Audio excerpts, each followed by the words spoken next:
बड़ी बहस में आज हमारे साथ जो मेहमान जुड़ रहे हैं उनका एक बार इंट्रोडक्शन में करा देता हूं। हमारे साथ यूपी कांग्रेस के जॉइंट सेक्रेटरी राजीव त्यागी इस चर्चा का हिस्सा होंगे। हमारे साथ डॉक्टर के अग्रवाल होंगे। आप बहुत जाना माना नाम हैं और एक्स प्रेसिडेंट हैं आईएमए के। इसके अलावा रवि मेरे साथ हैं। मेरे संवाददाता वरुण जैन इस बड़ी बहस का हिस्सा होंगे।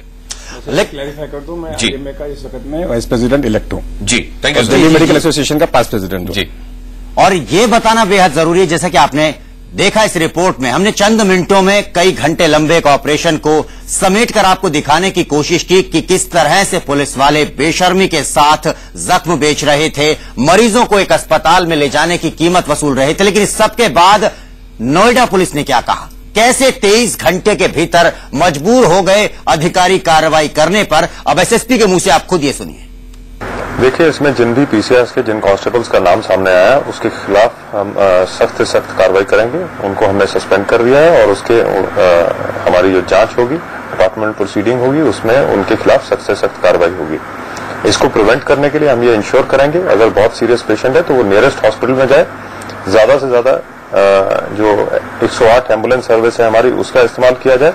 और अगर हमें नियरेस्ट कोई गवर्नमेंट हॉस्पिटल है उस पर ले जाया जाए, या जो भी नियरेस्ट हॉस्पिटल अवेलेबल है जिससे कि पेशेंट की जल्द से जल्द जान बच पाए, वो हम इंश्योर करेंगे। और इसकी लगातार समीक्षा करते रहेंगे हमारे गस्टेड ऑफिसर्स, ताकि कोई भी ऐसी लापरवाही संज्ञान में आती है तो उसके खिलाफ कार्रवाई कर ली जाए। तो हम मेहमानों के साथ बड़ी बहस की शुरुआत करें, लेकिन उससे पहले आपको दिखाते हैं ऑपरेशन यमदूत को। जब हमने दिखाया तो उसके बाद क्या रिएक्शन हुआ। पीसीआर में ढूंढने वाले पुलिसकर्मी किस तरह लोगों की जिंदगी के साथ खिलवाड़ कर रहे हैं। पीसीआर नंबर 61 जुलाई 2013। जिस वक्त इंडिया न्यूज पर ऑपरेशन यमदूत दिखाया जा रहा था, लोग अपने टीवी स्क्रीन से चिपके हुए थे।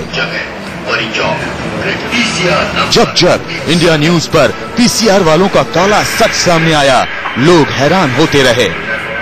जो लोगों की जान के साथ खिलवाड़ करते हैं, मैं कहता हूं उनके खिलाफ सख्त से सख्त कार्रवाई की जानी चाहिए। अस्पताल जो लोग भी इनके टच में हैं, जो जिन अस्पतालों में ये लोग जाते हैं, जिनके साथ इनका कांटेक्ट है, उनके खिलाफ भी कार्रवाई करनी चाहिए। ये तो वेरी हॉरिबल है। और ऐसे लोगों कल्प्रेट दोनों अस्पताल वालों को भी, ऐसे जो कर्मचारी हैं उनको भी, उनको एकदम सख्त सख्त सजा, फांसी की सजा तक होनी चाहिए। इंडिया न्यूज के बड़े खुलासे पर सियासी गलियारे में हड़कंप मच गई है। हमने नोएडा और ग्रेटर नोएडा के पीसीआर वैन का सच उजागर किया है।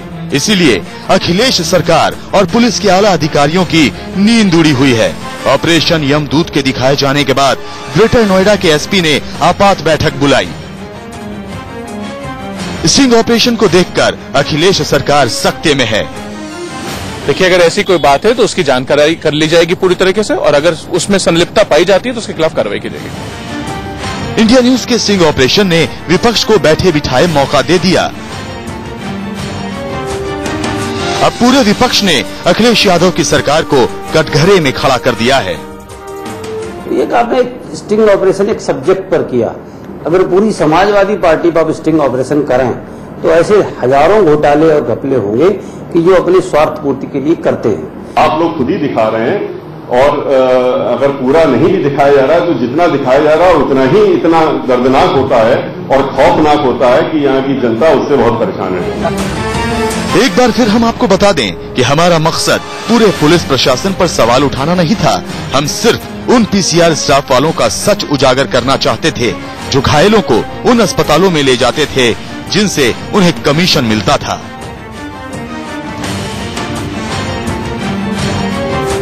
ललित मोहन और वरुण जैन के साथ मनोज वर्मा, नोएडा, इंडिया न्यूज।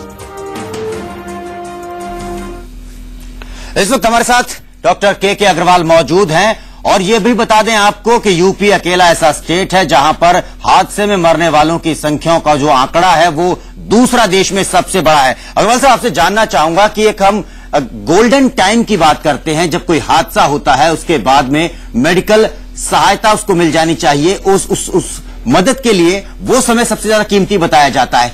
क्यों आखिर?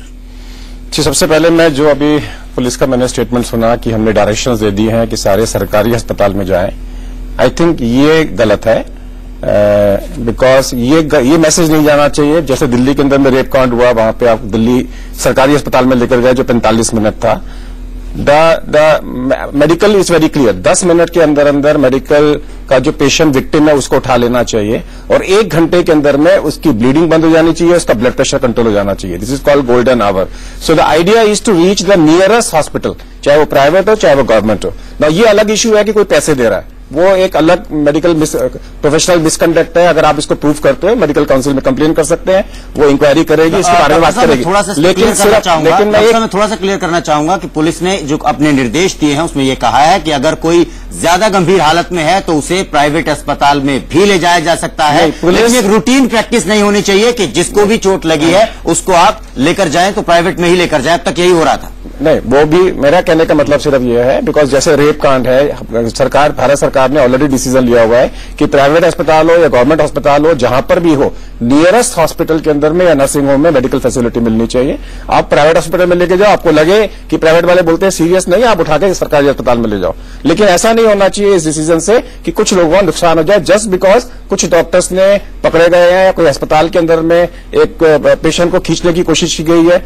जब तक हॉस्पिटल पेशेंट को ट्रीटमेंट ठीक नहीं दे रहा, वहां पे एक्शन होता है। ये अगर है कि आपने पैसे देकर लेकर आए, वो एक प्रोफेशनल मिसकंडक्ट है, मेडिकल काउंसिल उसकी इंक्वायरी कर सकता है जी। लेकिन पेशेंट का नुकसान नहीं होना चाहिए। लेकिन नुकसान तो पेशेंट का ही हो रहा है साहब। नहीं, पेशेंट का नुकसान तब होगा जब आप सरकारी अस्पताल छोड़ के, अगर आपने सरकारी अस्पताल छोड़ के जो कि पास में है प्राइवेट अस्पताल में लेकर गए तो वो नेग्लिजेंस है, उसके ऊपर में एक्शन बड़ा होगा। डॉक्टर साहब, आपने जो समय पीरियड की बात कही कि जल्दी से जल्दी अगर मेडिकल सहायता मिल जाए 1 घंटे के अंदर, मैं तो 5 मिनट की बात कर रहा हूं, मैं तो 5 मिनट की बात कर रहा हूं, क्योंकि cardiac arrest is reversible only in the first 5 minutes. मैं तो चाहता हूं 5 मिनट क्या रहा है डॉक्टर साहब, हो यहां पर ये रहा था अब तक कि मरीज को उठाकर वहां ले जाया जाता था आसपास के 10, जिसमें प्राइवेट भी छूट जाएंगे और सरकारी भी छूट जाएंगे, मगर उस अस्पताल में लेकर जाया जाएगा जहां से कमीशन मिलता है पुलिस वालों को। मैं उनको डिफेंड नहीं कर रहा। ऐसा अगर ऐसा होता है तो उसकी इंक्वायरी पुलिस भी करेगी, काउंसिल भी करेगी, मैं उसको डिफेंड नहीं कर रहा। मैं तो सिर्फ एक बात कह रहा हूं कि इससे ऐसा ना हो जाए, इसका रिपरकशन ऐसा ना हो जाए कि जो आदमी को कि पुलिस वाले डरे, सिर्फ सरकारी अस्पताल में लेकर जाएं और पेशेंट को डिले हो जाए और उसका नुकसान हो जाए। इसके अंदर में पेशेंट का फायदा होना जरूरी है। मैं ये कहता हूं कि अगर मेजर इंजरी है 5 मिनट के अंदर अंदर मेडिकल अटेंशन मिलनी चाहिए। दूसरा, पुलिस वालों को भी मेडिकल ट्रेनिंग देनी चाहिए ताकि उनको, साहब पुलिस वालों को जो ट्रेनिंग दी गई है उसका तो वो गलत इस्तेमाल कर रहे हैं। निकालो आप, ट्रेनिंग भी दिलवा दी, उनको बात कर रहे हैं। आप कह रहे हैं 5 मिनट, वो 20 मिनट घुमा करके पीसीआर को उस अस्पताल में ले जाते हैं जहां से उन्हें कमीशन मिल रहा है। जहां पे मिल रहा है वहां कहते हैं मोर रिस्क मोर गेन। वहां तो एक्शन होगा ना, वहां पे तो आप लोगों ने एक्शन करा दिया। उन लोगों को सस्पेंड करो, उनकी इंक्वायरी करो, अगर हॉस्पिटल या डॉक्टर्स पकड़े जाते हैं उनके अगेंस्ट में भी action low. But the message should not go बाकी सारे पुलिस वालों को ऑल ओवर द कंट्री कि सारे जो है पुलिस वाले जो है बोलेंगे कि अस्पताल, प्राइवेट अस्पताल में हमें लेके ही नहीं जाना। उससे ये ना हो कि लोगों का नुकसान हो। आपने दिल्ली के केस में देखा, वो प्राइवेट अस्पताल में 45 मिनट उनको लगे उस रेप विक्टिम को सरकारी अस्पताल में लाने के लिए। जी, चले राजीव त्यागी भी हमारे साथ हैं कांग्रेस की तरफ से। राजीव त्यागी जी, सबसे पहले आपका रिएक्शन में जानना चाहूंगा। 23 घंटे अब होने को आए जब ये हमने ऑपरेशन दिखाया था यमदूत, इसके बाद ऑपरेशन दिखाया, हमने स्टिंग ऑपरेशन दिखाया, अब यहां तक बात आ पहुंची कि 10 पुलिस वालों को सस्पेंड कर दिया गया, 10 कांस्टेबल को, इसके अलावा एसएसपी साहब ने जो कुछ कहा वो आपने सुना। आपका रिएक्शन पहले।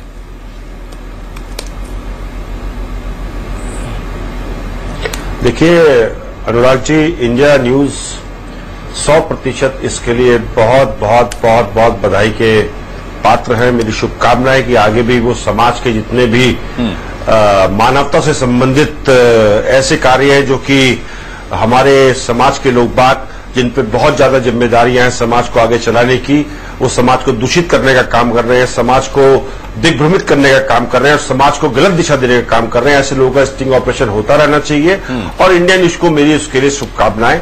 जिस तरह से आप लोग काम कर रहे हैं निश्चित रूप से। लेकिन खुशी राजीव जी हमें तब होती कि जब हम स्टिंग ऑपरेशन करते और कोई भी पुलिस वाला भ्रष्ट नहीं निकलता।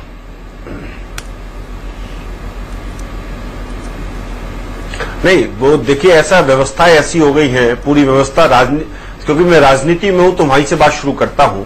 राजनीतिक व्यवस्था से लेकर के नीचे तक जितनी भी व्यवस्थाएं हैं, सारी व्यवस्थाएं इस वक्त उसमें करप्शन बहुत ज्यादा हावी है, जिसकी वजह से आम आदमी बहुत ज्यादा पीड़ित हो रहा है।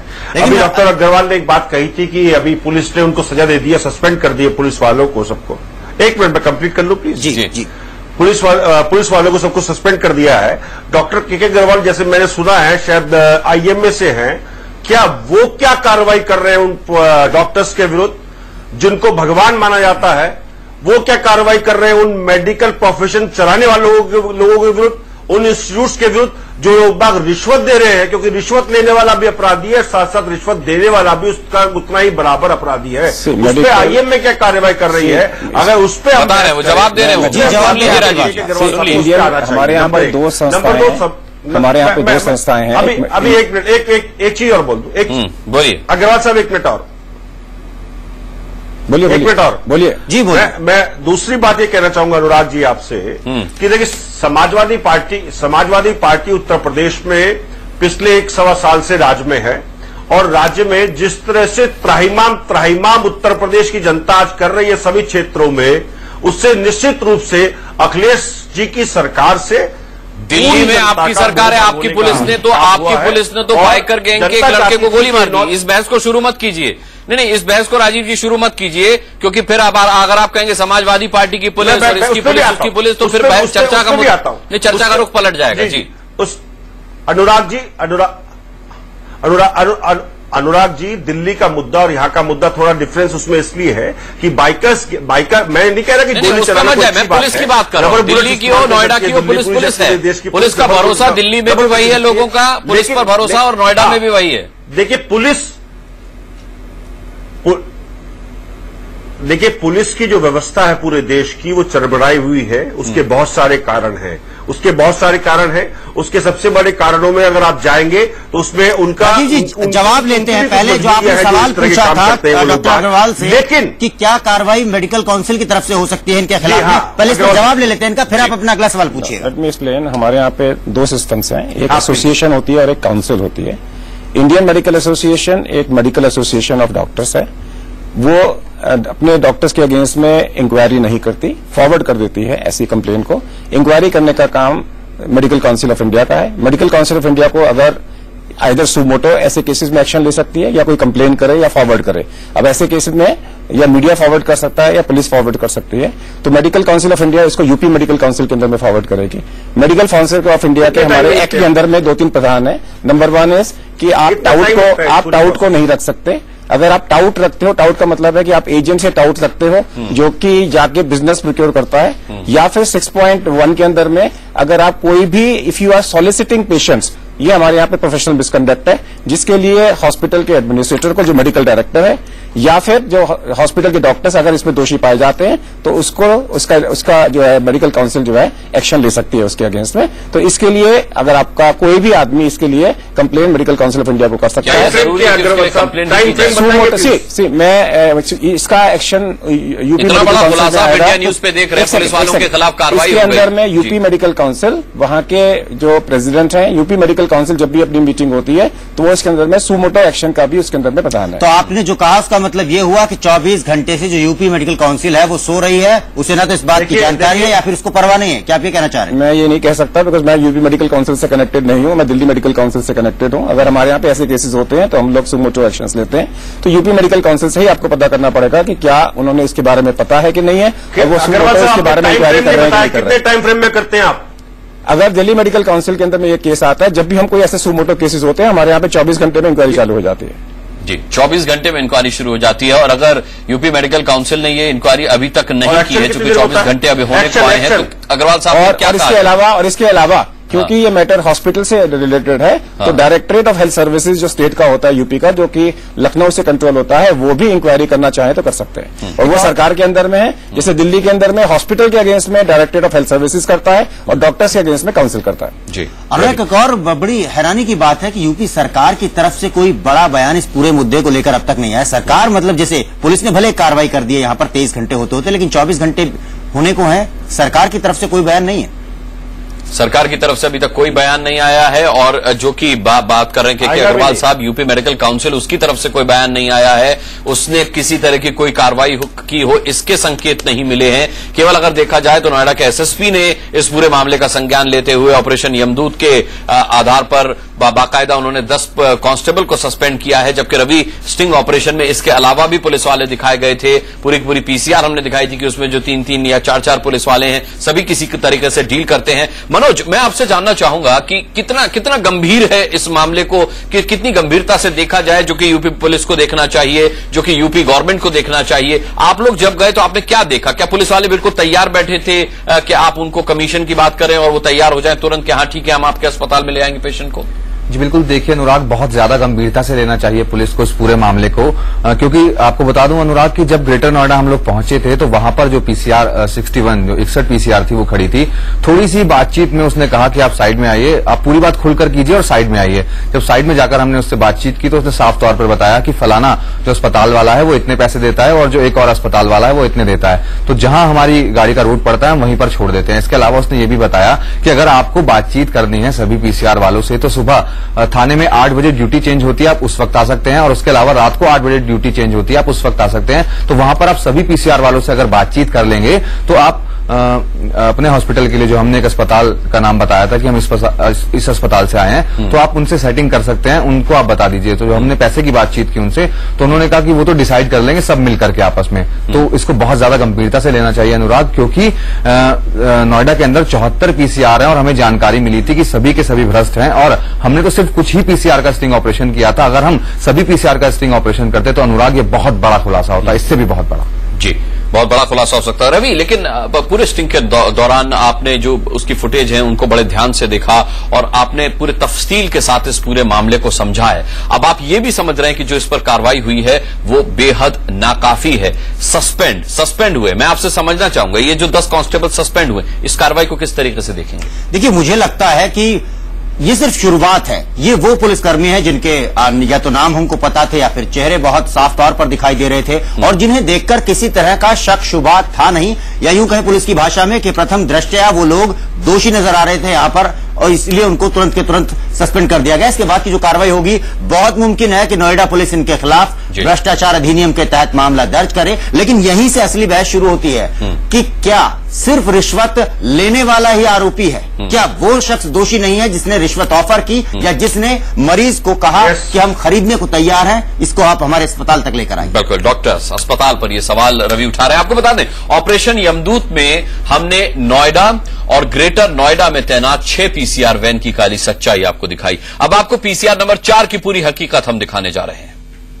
पीसीआर वैन 4 के स्टाफ ने साल में सारी हदें पार कर दी, फटाफट सौदा कर डाला। पीसीआर 4 के स्टाफ ने हमारे अंडर कवर रिपोर्टर से 500 रुपए लिए, जो इस बात का वादा था कि सड़क हादसे में घायल शख्स को पास के अस्पताल में नहीं, उनके अस्पताल में भर्ती कराएगा।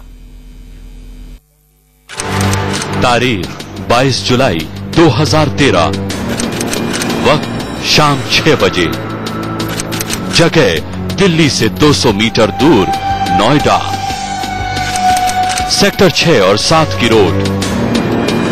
देश की राजधानी दिल्ली से महज चंद कदम की दूरी पर इंडिया न्यूज के अंडरकवर रिपोर्टर एक बड़े अस्पताल के मार्केटिंग एग्जीक्यूटिव बनकर नोएडा सेक्टर 5 और 6 में मौजूद पीसीआर नंबर 4 के पास पहुंचे। इंडिया न्यूज अंडरकवर रिपोर्टर के सामने 2 सवाल थे। पहला सवाल, दुर्घटना में घायल शख्स को पीसीआर वैन किस अस्पताल में ले जाते हैं? दूसरा सवाल, क्या घायल शख्स को अस्पताल ले जाने के लिए पीसीआर स्टाफ अस्पताल वालों से कमीशन लेते हैं? अंडरकवर रिपोर्टर ने बात शुरू की, लेकिन पीसीआर नंबर 4 के स्टाफ को डर लग रहा था कि कहीं उनका स्टिंग तो नहीं हो रहा। वाले तो ना हो। अरे कैसे वादा कर रहे हैं?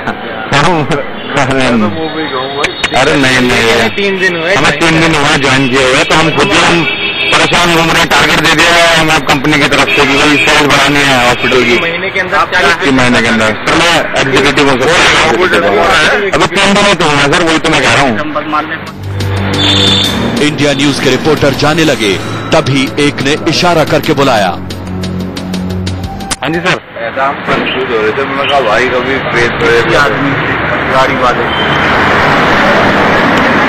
विकास विभाग वाले है का आके करते थे, अपने कागज पारी करी, वोटर नंबर लिख दिया, जाके कैशमेंट कराया,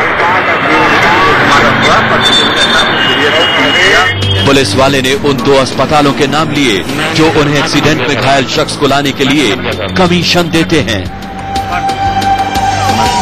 भले ही उसका अस्पताल एक्सीडेंट वाली जगह से कितनी ही दूर क्यों न हो। बात आगे बढ़ी। वो अपना भी चैनल आप देख लो, वो बाद में जब वहां देख लेंगे, जब भाग लेंगे। हाँ जी हाँ जी हाँ जी।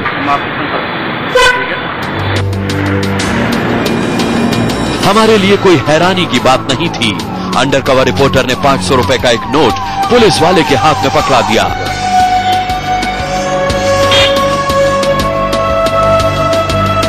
सिर्फ 500 रुपए, मतलब साफ है नोएडा सेक्टर 5 और सेक्टर 6 के इलाके में किसी का एक्सीडेंट होता है तो ये पीसीआर वैन उस घायल शख्स को पास के अस्पताल में नहीं ले जाएंगे, उसे दूर के उस अस्पताल में ले जाएंगे जिसने उन्हें ये 500 रुपए दिए। मनोज वर्मा के साथ वरुण जैन, इंडिया न्यूज, नोएडा। और अब इस चर्चा में उत्तर प्रदेश पुलिस के एक्स डीजी हमारे साथ जुड़ रहे हैं विक्रम सिंह। विक्रम जी, आपका बहुत बहुत हम स्वागत करते हैं। और पिछले 10 मिनट से आप आए हुए हैं, आप बाकायदा ये रिपोर्ट वगैरह सब देख रहे थे, क्या कहेंगे इस पर? सबसे पहले तो मैं आपके चैनल को बधाई दूंगा कि आपने इसका खुलासा किया और कोई भी व्यक्ति जो पुलिस परिवार से जुड़ा हुआ है वो शर्मिंदा महसूस करेगा। मेरा अनुरोध होगा डॉक्टर प्रीतिंदर सिंह, वरिष्ठ पुलिस अधीक्षक नोएडा को, वो अपनी कर्तव्यपरायणता और ईमानदारी के लिए जाने जाते हैं, कि कठोर से कठोर कार्रवाई इन पुलिसकर्मियों के विरुद्ध की जाए। जहां पर चर्चा है कि उनका निलंबन हो गया, प्रथम चरण है, लेकिन उसके उपरांत इनका स्थानांतरण, विभागीय कार्रवाई और एंटी करप्शन लॉस के अंतर्गत जो कठोरतम वैधानिक कार्रवाई हो सकती है, विभागीय कार्रवाई हो सकती है, वो की जाए। और अन्य जो कुरीतियां पनप रही हैं उसके ऊपर भी अंकुश रखे, ये मेरा परामर्श होगा। सिंह साहब, लेकिन एक अहम बात यहां पर दिखाई दे रही है, इन जो 10 पुलिस वालों को प्रथम दृष्टया दोषी मानकर सस्पेंड किया गया है, वो इसलिए किया गया कि इन्होंने रिश्वत ली है, मिसकंडक्ट किया है।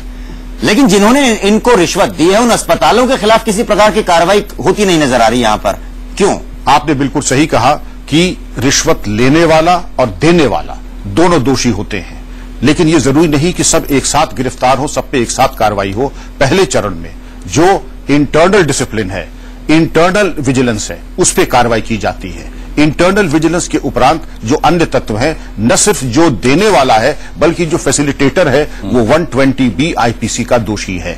इसमें जिस लोग भी जो जिनकी संलिप्तता है, सहभागिता है, वो सब दोषी हैं। पूरा विश्वास है कि इसका अनावरण आपने जिसका शुभारंभ किया है उसका पूरी तरीके से मैं समझता हूं समापन भी भली भांति करेंगे। विक्रम सिंह जी, लेकिन एक सवाल ये है कि पुलिस वाले खुलेआम ऐसा कर रहे हैं। हमारे संवाददाता उनके पास मेडिकल हॉस्पिटल के जो है रिप्रेजेंटेटिव बनकर जाते हैं और वो 500 रुपए में, मात्र 500 रुपए में उनकी बात मानने को तैयार हो जाते हैं। किसी आला अधिकारी को कानो कान खबर नहीं है कि पीसीआर में तैनात पुलिस वाले डील कर रहे हैं, कमीशन खा रहे हैं। ये बेहद दुर्भाग्यपूर्ण है। दुर्भाग्यपूर्ण होने के साथ साथ ये 1-2 संदेश देता है। पहला संदेश निरंकुशता का, दूसरा संदेश इस बात का कि उनके अधिकारी जो है उनका वांछित नियंत्रण, अनुशासन और उनका डिसिप्लिनरी कंट्रोल वो बहुत ढीला है, क्योंकि हमारा अधीनस्थ क्या कर रहा है, अवांछनीय तत्वों के साथ उठ बैठ रहा है, उसकी गतिविधियां असामाजिक तत्वों के साथ मिलना है और आपराधिक गतिविधियों में संलिप्तता है। ये चीज अनुचित है और अधिकारियों का प्रथम कर्तव्य है कि जो उनके अधीनस्थ हैं उन पे वांछित स्तर का नियंत्रण, अगर उनकी गतिविधियां अवांछनीय हैं तो उस पर प्रभावी नियंत्रण उनका पहला उत्तरदायित्व है। राजीव त्यागी कुछ कहना चाह रहे हैं। रवि, एक मिनट आपको रुकूंगा। राजीव जी, आप कुछ कहना चाह रहे हैं?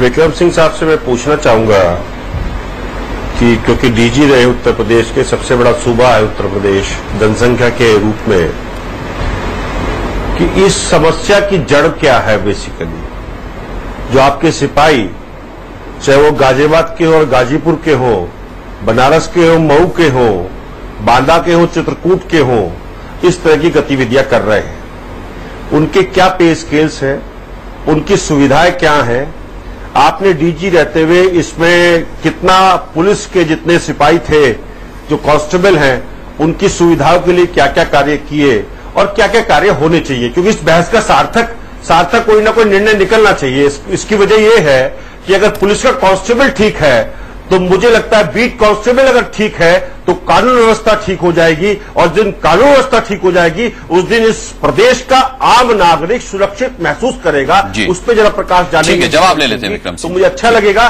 कि पुलिस को किस तरह से सुधारा जाए उसकी। जी प्लीज विक्रम जी, त्यागी जी की बातें बड़ी सारगर्भित है। सबसे पहले मैं कहूंगा कि पुलिस का पे स्केल, मैं जब आईपीएस में आया था तो मेरी तनख्वाह 400 रुपए थी। आज कांस्टेबल की तनख्वाह 25,000 से ऊपर है। मैं ये नहीं कहता हूं कि तनख्वाह कम हो ज्यादा हो, भ्रष्टाचार एक नितांत व्यक्तिगत निर्णय होता है। मुझे आज नहीं विक्रम सिंह साहब, एक मिनट प्लीज, एक मिनट रोक रहा हूं आपको, एक मिनट रोक रहा हूं। आपका तजुर्बा मेरे से बहुत ज्यादा है पुलिस फोर्स में, लेकिन मैं ये नहीं कह रहा कि अगर तनख्वाह कम है तो आदमी भ्रष्टाचार की तरफ उन्मुख हो जाए, लेकिन मेरी जानकारी आज ही मिली है, एसएसपी गाजियाबाद साहब के यहां से मिली है मुझे, गाजियाबाद से, कि कांस्टेबल की तनख्वाह 17,000 रुपए है गाजियाबाद जैसे जिले में। उसको आप संज्ञान में लेते हुए अगर आप आगे बढ़ेंगे और ये बात हो कि भ्रष्टाचार कैसे मिटे पुलिस फोर्स में, जिससे पुलिस फोर्स आम आदमी को पूर्ण सुरक्षा दे सके और इस तरह के अमानवीय कार्य ना करे, जो कि क्या नाम उसका, किसी भी व्यक्ति की मौत हो जाए सिर्फ इस वजह से कि हमें 2,000 रुपए फला हॉस्पिटल से मिलते हैं। अच्छी बात त्यागी जी, आपकी बात मैंने पहले समझ ली थी। आज अगर किसी भी पुलिस लाइन में उत्तर प्रदेश के जाए, गाजीपुर से गाजियाबाद तक, आपको पुलिस क्वार्टर्स के सामने मारुति और आल्टो गाड़ियां मिलेंगी, आपको टेलीविजन मिलेंगे, आपको हमारे सिपाही के लाइफ स्टैंडर्ड में और एसएसपी के स्टैंडर्ड में कोई बहुत ज्यादा अंतर नहीं मिलेगा। सब इंस्पेक्टर्स के बच्चे आईआईटी और आईआईएम के ग्रेजुएट्स हो रहे हैं, ये कितनी खुशी की बात है। लेकिन जहां तक ईमानदारी की बात है, भ्रष्टाचार की बात है, ये ऊपर से नीचे आती है। रोल मॉडल्स बनना पड़ेगा। एसएसपी सिर्फ उनका एक अधिकारी ही नहीं है बल्कि रोल मॉडल है। आज से 25 साल पहले किसी भी जनपद में कई थानाध्यक्ष और अधिकांश सिपाही ईमानदार होते थे। इसकी स्टैटिस्टिक्स के बारे में मैं और चर्चा नहीं करूंगा, लेकिन पहले ये कहा जाता था ये नितांत व्यक्तिगत है, और रोल मॉडल्स ये कहते थे कि तुम ईमानदार रहो, जनता के मित्र बनो और तुम्हारी औलाद सफल रहेगी। हमारे इंस्ट्रक्टर्स बताते थे। साहब, ये बड़ा दुर्भाग्य है कि एक आम राय है कि पुलिस पैसा खाती है, और सवाल ये कि हमारे स्टिंग में ये साबित भी हुआ है। अब जैसा कि एक सवाल ये उठता है कि आला अधिकारियों तक जब ये बात पहुंचती है तो क्यों कुछ इस तरह के नॉर्म्स नहीं बनाए जाते, इस तरह की कि पुलिस की एक छवि जो है वो बदल सके, पुलिस का खौफ लोगों में कानूनी तौर पर कायम होना के इस तौर पर क्या रहे भैया पुलिस ने पकड़ लिया तो अब तो पैसा देना पड़ेगा छूटने के लिए पैसा, और ये सब यहीं से शुरू होता है। दुर्भाग्य इस बात का है कि जो इंटरनल विजिलेंस की कार्रवाई होती है वो जनता के सामने नहीं आती है। मेरा डीजी सर विजिलेंस की बात आपने की, मैं यहां पर आपको माफ की जगह रोक रहा हूं। विजिलेंस एक होती है विभाग में क्या चल रहा है जानने के लिए, और हमारे स्ट्रिंग ऑपरेशन के जरिए हम ये बात साबित कर चुके हैं कि कई साल से चल रहा है ये। पुलिस वालों ने खुद ये कबूल किया है कि कई साल से हम ये कर रहे हैं। पिछले साल जब मैं यहां पर था तो ये रेट था, इस साल रेट इससे तो ज्यादा ही मुझे मिलना चाहिए। तो और अलग अलग जो अस्पताल हैं अलग अलग रेट देते हैं इनको, और सबके रेट जबानी याद है इनको। विजिलेंस की आप बात कर रहे हैं तो जिले की विजिलेंस क्या कर रही थी, क्या आप मानते हैं पूरी तरह फेलियर है?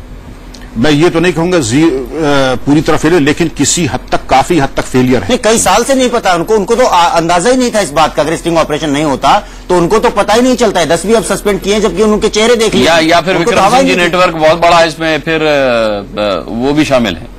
देखिए, नेटवर्किंग की जहां तक बात है, मैं इस पे तब तक कोई बात नहीं कहूंगा जब तक मैं स्वयं आश्वस्त न हो जाऊं, लेकिन भ्रष्टाचार के ऊपर जीरो टॉलरेंस की नीति होनी चाहिए। अगर इसमें जरा सा कि कुछ के लिए नियम अलग हैं और कुछ के लिए नियम अलग है, show me the man and I show you the rules, तो ये बात बनने वाली नहीं है। मैं आपके निवेदन कर रहा था कि 2 साल 3 महीने के कार्यकाल में 555 विभिन्न स्तर के पुलिस अधिकारियों को सस्पेंड नहीं, सेवा मुक्त किया गया था भ्रष्टाचार के चार्जेस में। और अगर आप इस प्रकार का संदेश देंगे कि भ्रष्टाचार के प्रति हमारा दृष्टिकोण ये होगा कि अक्षम्य अपराध है, जीरो टॉलरेंस है, तो कदाचित मैं समझता हूं कि 50% डिक्लाइन वहीं से हो जाएगा। इसके बाद आप स्वयं रोल मॉडल बने। डीजीपी की जो तनख्वाह है, इससे कहीं ज्यादा पैसा स्थानीय पान वाले कई कमा लेते हैं। तो क्या डीजीपी को चाहिए कि अपना पद छोड़ के पान वाला बन जाए? कदापि नहीं। आप सम्मान के लिए, जनता की सेवा के लिए सेवा में आए हैं, किसी पे कोई आक्षेप नहीं है। पान वाला भी जो है वो बहुत ही मैं समझ सकता हूं इज्जतदार व्यक्ति है समाज का। लेकिन जहां तक बात है कि पुलिस अधिकारी आता है सेवा के लिए, उसका जो भाव है मातृभूमि पर शीश चढ़ाने जिस पथ जाए वीर अनेक, लेकिन कहां वो पथभ्रष्ट होता है, इस चीज को देखना है कि समाज का संदेश आता है कि लूट सके तो लूट। मुझे लगता है वो पथभ्रष्ट विक्रम सिंह जी इसलिए होता है क्योंकि जब हमारे संवाददाता वरुण जैन और मनोज वर्मा ने इन पुलिस वालों से ये पूछा कि क्या आपको आला अधिकारियों का डर नहीं है कि जब आपसे पूछा जाएगा, मान लीजिए किसी घायल की मौत हो जाती है आपके डिले की वजह से, तो आप क्या जवाब देंगे? तो उन्होंने कहा वो सब हमारा खेल है रोज का और हम बता देंगे, कह देंगे कहीं ट्रैफिक जाम था, यहां से घूम के जाना पड़ा, वहां से आला अधिकारियों को हम समझा देंगे। तो आला अधिकारियों का जहां इन पुलिस वालों में खौफ होना चाहिए था, वहां आला अधिकारी ऐसा लगता है इनकी मुट्ठी में है और निष्ठा तो कहीं नजर ही नहीं आती है। मुट्ठी में हो या ना हो, लेकिन ये जरूर है कि उनका नियंत्रण के स्तर में बहुत सुधार की जरूरत है।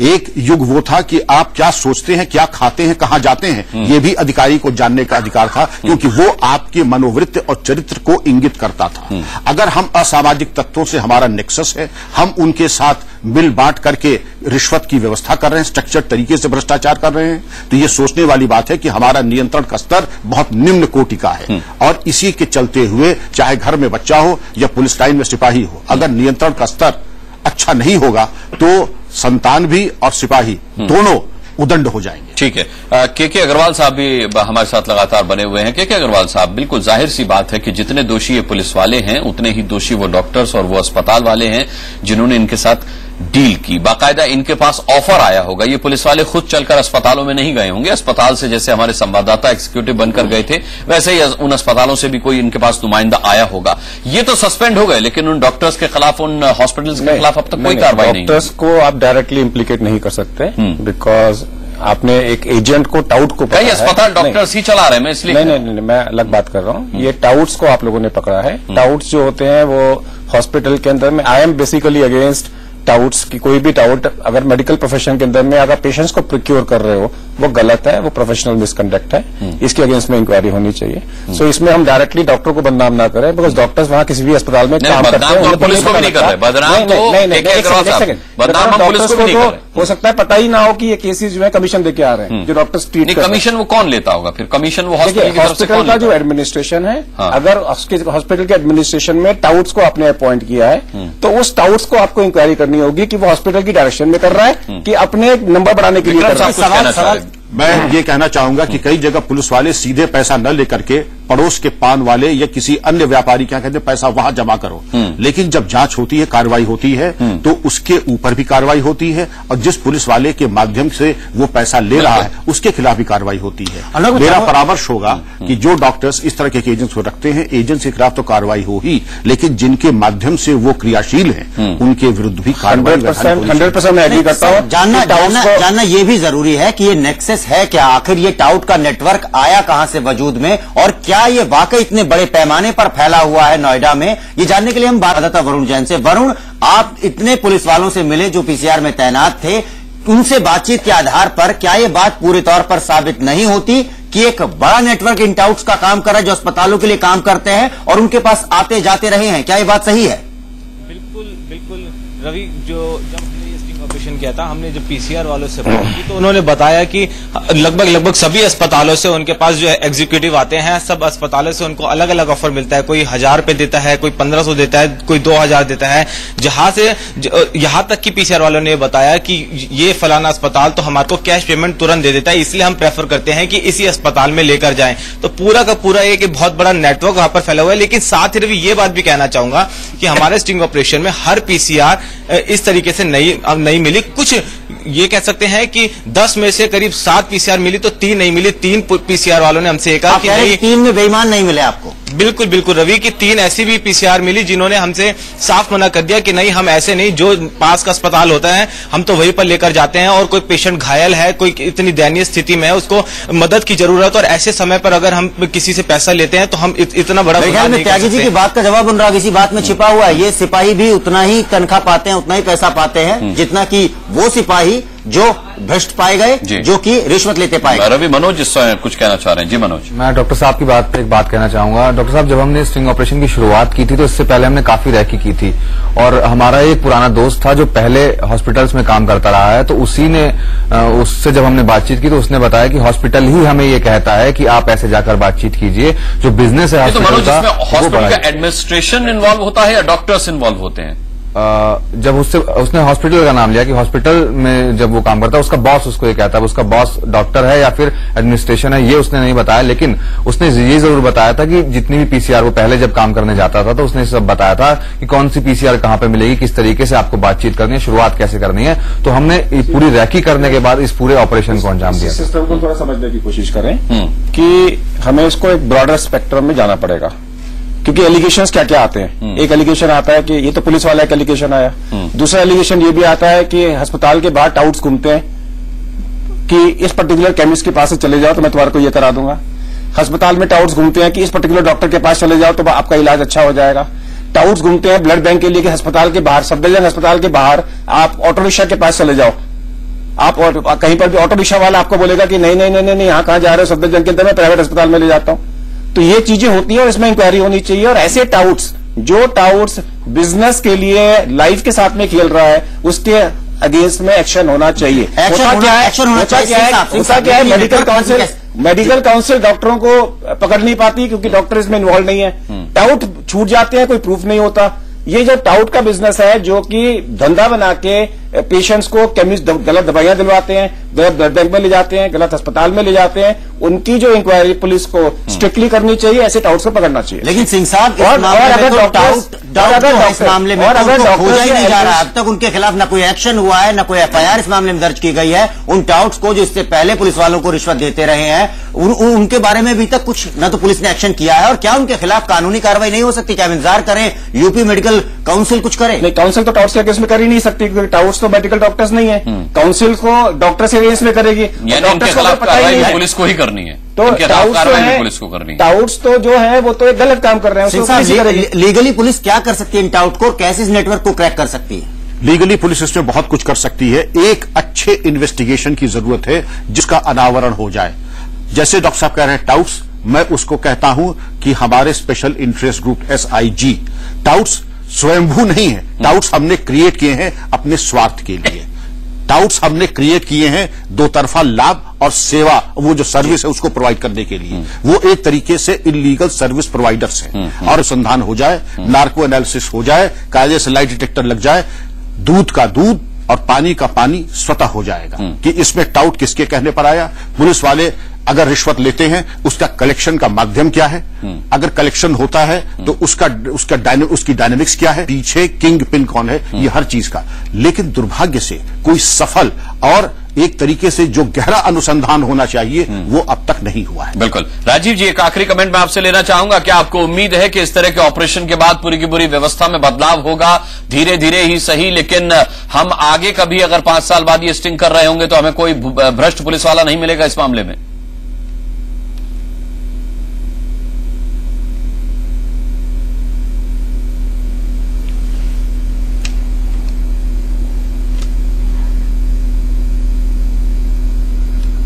मेरा ख्याल है कि उनके पास तक हमारी आवाज नहीं पहुंच पा रही है। यहां एक बार हम आपको फिर से सुना देते हैं कि नोएडा SSP ने कार्रवाई करते हुए हमारे स्टिंग ऑपरेशन को देखने के बाद जो कार्रवाई की है उस सिलसिले में क्या कुछ बताया, क्या कुछ कहा। देखिए, इसमें जिन भी PCRs के जिन कांस्टेबल्स का नाम सामने आया है उसके खिलाफ हम सख्त से सख्त कार्रवाई करेंगे। उनको हमने सस्पेंड कर दिया है और उसके हमारी जो जांच होगी, डिपार्टमेंट प्रोसीडिंग होगी, उसमें उनके खिलाफ सख्त से सख्त कार्रवाई होगी। इसको प्रिवेंट करने के लिए हम ये इंश्योर करेंगे अगर बहुत सीरियस पेशेंट है तो वो नियरेस्ट हॉस्पिटल में जाए। ज्यादा से ज्यादा जो 108 एम्बुलेंस सर्विस है हमारी, उसका इस्तेमाल किया जाए। और अगर हमें नियरेस्ट कोई गवर्नमेंट हॉस्पिटल है उस पर ले जाया जाए, या जो भी नियरेस्ट हॉस्पिटल अवेलेबल है जिससे कि पेशेंट की जल्द से जल्द जान बच पाए, वो हम इंश्योर करेंगे। और इसकी लगातार समीक्षा करते रहेंगे हमारे गस्टेड ऑफिसर्स, ताकि कोई भी ऐसी लापरवाही संज्ञान में आती है तो उसके खिलाफ कार्रवाई कर ली जाए। ये थे नोएडा के SSP, जो कि खुद एक सीनियर डॉक्टर है, वरिष्ठ डॉक्टर है, एक बड़े अच्छे सर्जन है और जानते हैं मरीज के लिए वक्त की कीमत क्या होती है। और शायद इसीलिए फौरन कार्रवाई करते हुए ऑपरेशन यमदूत पर 10 पुलिसकर्मी शुरुआती जांच के बाद ही सस्पेंड कर दिए गए हैं। आगे विभागीय कार्रवाई का भरोसा भी दिलाया है। इंडिया न्यूज से वो वीडियो फुटेज रॉ मांगी गई है जिसमें ये पूरा स्टिंग ऑपरेशन है, इसको देखा जाएगा और उसके बाद कार्रवाई की जाएगी। अनुराग, लेकिन टाउट का मुद्दा अभी तक पुलिस ने छुआ भी नहीं है। बिल्कुल, उम्मीद करते हैं कि ये इस पर भी पुलिस कार्रवाई करे और इस तरह की जो दलाली करने वाले जो बिचौलिए लोग हैं, जो इस तरीके के कमीशन के लिए पुलिस वालों तक एक प्रलोभन पहुंचाते हैं और जिन्हें अस्पताल ऐसे काम करने का प्रलोभन देता है, उन को भी खत्म किया जाए, उनको भी पकड़ा जाए और उनके खिलाफ भी कार्रवाई हो। और अगर इस मामले में कोई डॉक्टर या फिर किसी भी तरह का कोई अस्पताल सीधे तौर पर दोषी पाया जाता है तो उस पर भी सख्त से सख्त कार्रवाई होनी चाहिए, क्योंकि दोनों ही तरफ से हम ये चाहते हैं कि न पुलिस की तरफ से और न अस्पतालों की तरफ से कहीं कोई कोताही आम इंसान की जिंदगी को लेकर बरती जाए। बहरहाल आज बड़ी बहस में इतना ही। बहुत बहुत धन्यवाद करना चाहेंगे विक्रम सिंह जी, आपका भी, के अग्रवाल साहब आपका भी, राजीव त्यागी आपका भी बहुत बहुत धन्यवाद और एक बार फिर बहुत बहुत बधाई वरुण और मनोज के लिए, और आपका भी बहुत बहुत धन्यवाद। इसी के साथ हम यहां एक छोटे से ब्रेक के लिए रुक रहे हैं, बहुत जल्द वापस लौटेंगे।